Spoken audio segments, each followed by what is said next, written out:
Pernahkah kalian berpikir tentang produk-produk di Indonesia seperti kopi, rempah-rempah, tekstil, dan hasil perikanan dapat sampai ke berbagai negara di seluruh dunia? Di era globalisasi saat ini, perdagangan internasional menjadi salah satu penggerak utama pertumbuhan ekonomi suatu negara. Melalui kegiatan ekspor, Indonesia tidak hanya memperoleh devisa, tetapi juga memiliki kesempatan untuk memperkenalkan dan memperluas pasar produk dalam negeri di tingkat global. Di balik lancarnya proses ekspor tersebut, terdapat peran penting kepabeanan yang memastikan seluruh kegiatan perdagangan internasional berjalan sesuai aturan, aman, dan tertib. Kepabeanan berperan dalam mengawasi lalu lintas barang, menjamin kepatuhan terhadap peraturan perdagangan, serta mendukung kelancaran arus ekspor dan impor. Oleh karena itu, pada video kali ini kami akan membahas mengenai analisis peran kepabeanan dalam mendorong ekspor Indonesia melalui jurnal yang telah kami kaji. Selamat menyaksikan. Sebelum mengenal lebih jauh tentang peran kepabeanan dalam kegiatan ekspor, terlebih dahulu kita perlu memahami apa yang dimaksud dengan kepabeanan. Berdasarkan Undang-Undang Nomor 17 Tahun 2006, kepabeanan adalah segala sesuatu yang berkaitan dengan pengawasan lalu lintas barang yang masuk atau keluar dari daerah pabean serta pemungutan bea masuk.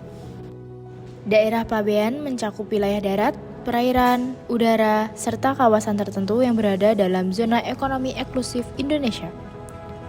Sementara itu, kawasan pabean merupakan wilayah tertentu yang berada di dalam pengawasan Direktorat Jenderal Bea dan Cukai.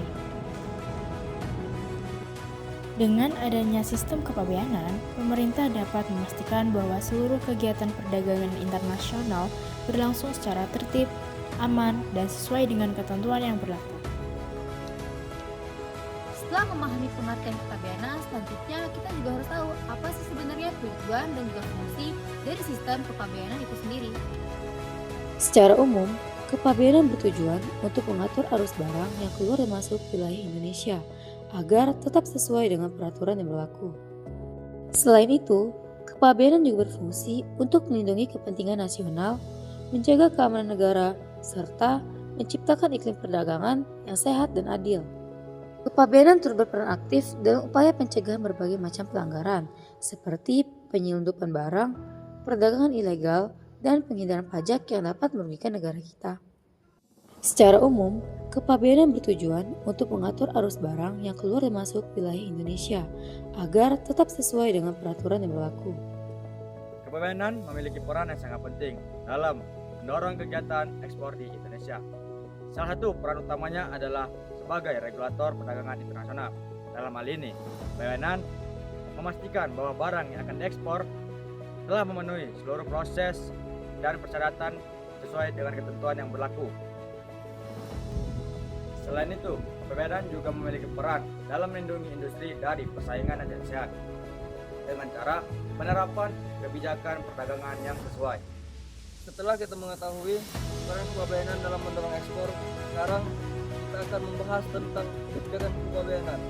Dalam pelaksanaannya, terdapat beberapa kebijakan penting dalam sistem kepabeanan. Yang pertama adalah bea masuk dan kepabeanan. Kepabeanan mencakup pengawasan arus barang lintas negara. Saat barang masuk ke Indonesia, maka akan dikenakan pungutan berupa bea masuk. Tujuannya untuk melindungi industri dalam negeri dari persaingan tidak sehat serta menambah pendapatan bagi negara. Perlu dicatat, ada mekanisme penangguhan bea masuk di tempat penimbunan berikat. Secara umum, tarifnya adalah 7,5% dari nilai pabean dan 10% untuk PPN impor. Yang kedua adalah tarif dan klasifikasi atau HS Code. Tentunya teman-teman bertanya-tanya, bagaimana petugas tahu tentang berapa pajak suatu barang yang masuk ke Indonesia? Jawabannya adalah menggunakan sistem internasional yang dikenal sebagai Harmonized System atau HS Code. Sistem ini digunakan untuk mengelompokkan barang berdasarkan jenis dan karakteristiknya, sehingga memudahkan penentuan tarif yang berlaku. Selain itu, terdapat prosedur ekspor dan impor yang mengatur berbagai persyaratan administrasi yang harus dipenuhi oleh pelaku usaha. adalah prosedur impor dan ekspor. Baik impor maupun ekspor, keduanya memerlukan dokumen yang lengkap seperti faktur komersial dan dokumen pengangkutan. Persamaannya adalah keduanya wajib melaksanakan pendaftaran, lisensi, dan pemeriksaan fisik. Dan perbedaannya adalah ekspor fokus pada pengemasan, label, dan biaya keluar. Sementara impor wajib membayar biaya masuk dan pajak impor. Kebijakan lainnya adalah pengawasan keamanan untuk mencegah masuk atau keluarnya barang-barang ilegal seperti narkotika, senjata, maupun barang berbahaya lainnya. Terakhir, terdapat aspek kepatuhan dan penegakan hukum yang mengharuskan setiap eksportir dan importir mematuhi seluruh peraturan kepabeanan yang berlaku. Apakah kalian tahu ada beberapa tahapan-tahapan dalam prosedur ekspor? Dalam kegiatan ekspor terdapat beberapa tahapan yang harus diperhatikan oleh eksportir sebelum barang akan diekspor ke luar negeri.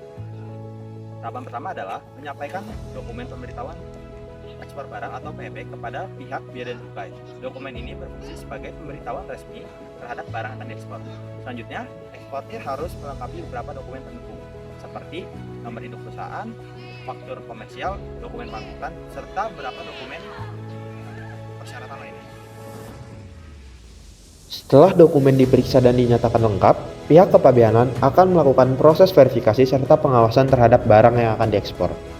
Prosedur ini bertujuan untuk memastikan bahwa seluruh kegiatan ekspor telah memenuhi ketentuan yang berlaku, sehingga proses perdagangan dapat berjalan dengan lancar dan aman. Setelah kita memahami tentang prosedur ekspor barang, sekarang kita akan membahas tentang hubungan tarif bea masuk dengan ekspor.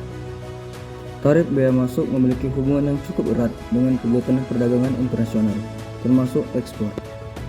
Menurut jurnal yang dianalisis, perubahan tarif dapat mempengaruhi aktivitas perdagangan suatu negara.